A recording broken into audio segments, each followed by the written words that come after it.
जय Malhar news चॅनलच्या सर्व प्रेक्षकांना सपना चौधरीचा नमस्कार। स्वरसम्राज्ञी आशा भोसले यांना उलट चित्र रेखाटून अनोखी श्रद्धांजली चित्रकार धनराज पाटील यांनी दिली। अवघ्या 5 मिनिटात रेखाटले आशा भोसले यांचे अप्रतिम चित्र।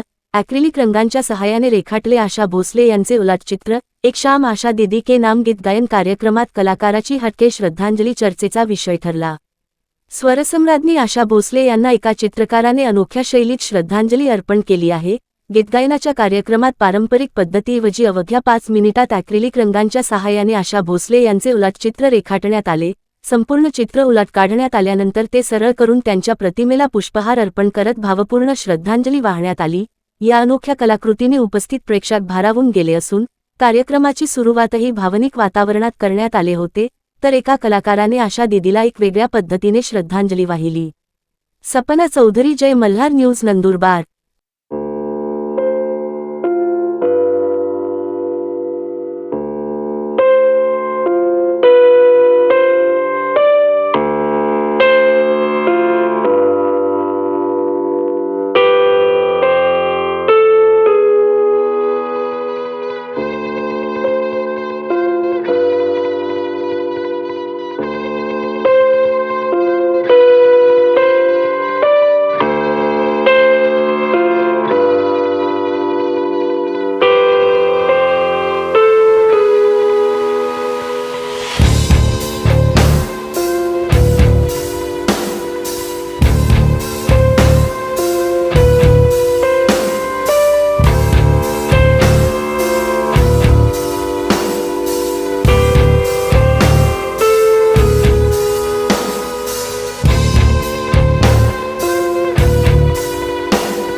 मी नंदुरबार शहरामध्ये 2011 पासून विविध प्रकारचे आतापर्यंत 3 प्रदर्शन माझे झालेले आहेत। आज या ठिकाणी आशा दीदींच्या श्रद्धांजली निमित्त जो काही लाईव्ह गायनाचा कार्यक्रम या ठिकाणी होता, या कार्यक्रमात माझे सन्मित्र मलाही संयोजक म्हणून घेतलेलं होतं।